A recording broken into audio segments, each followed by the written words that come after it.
قامت مديرية أمن القليوبية فجر اليوم بحملة أمنية مكبرة بمنطقة الجعافرة دائرة مركز شبين القناطر، وأسفرت جهود الحملة عن ضبط 41 متهما صادر بحقهم أوامر ضبط قضائية، منهم 12 لديهم معلومات جنائية مسجلة ومسجلان شقي خطر، سرقة بالإكراه ومخدرات، و6 محكوم عليهم هاربين من تنفيذ أحكام قضائية، و3 صادر بشأنهم قرارات بالضبط والإحضار في قضايا قتل، وبحوزتهم سيارات مبلغ بسرقتها وأسلحة.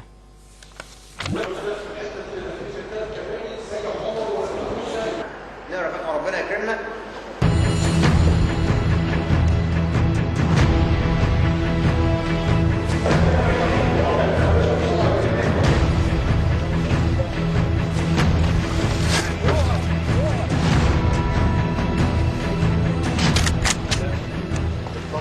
بؤرة إجرامية جديدة تقع تحت سيطرة الأمن ويقضى عليها، منطقة الجعافرة بمحافظة القليوبية، والمميزة بالكثافات الزراعية العالية والتي تسهل على المجرمين الاختباء بها.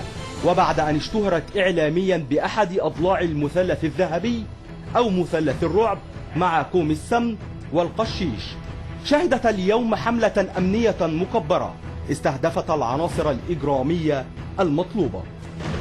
بندقية يا باشا واربع خزن، وبندقية خرطوش، بندقية آلة وبندقية خرطوش، اربع خزن. عملية المداهمة والتي اتسمت بالسرية التامة حرصا على النتائج جاءت بعد إحكام السيطرة الكاملة على كافة المداخل والمخارج، وبعد تبادل لإطلاق النيران بين الأمن والمجرمين. تم مداهمة قرية الجعافرة، والحمد لله ربنا وفقنا وأمكن ضبط تشكيلات عصبية زي ما انتم شفتم. الكم اللي تم ضبطه مش أقل من 20 متهم. تنسيق كويس بين المديرية وبين الأمن المركزي وبين قطاع مصلحة الأمن العام.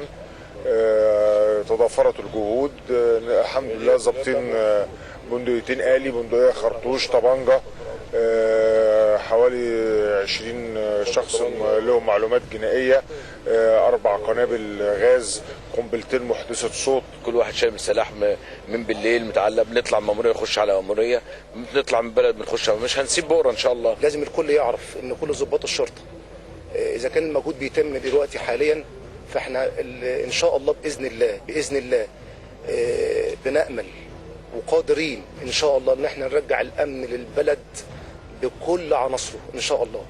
تهاون بعد اليوم في العناصر التي روعت المواطنين والعناصر الإجرامية التي تتاجر في المخدرات وحاملي الأسلحة النارية، بالإضافة إلى المسجلين والهاربين من السجون الباقين.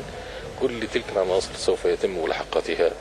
ضربة ناجحة من وزارة الداخلية بهدف الحفاظ على حياة المواطن المصري من كل تهديد، والحفاظ على أمن الشارع المصري ونشر الاستقرار في كل بقعة على أرض مصر مهما كانت التضحيات والصعوبات. مصطفى عبد الفتاح، التلفزيون المصري.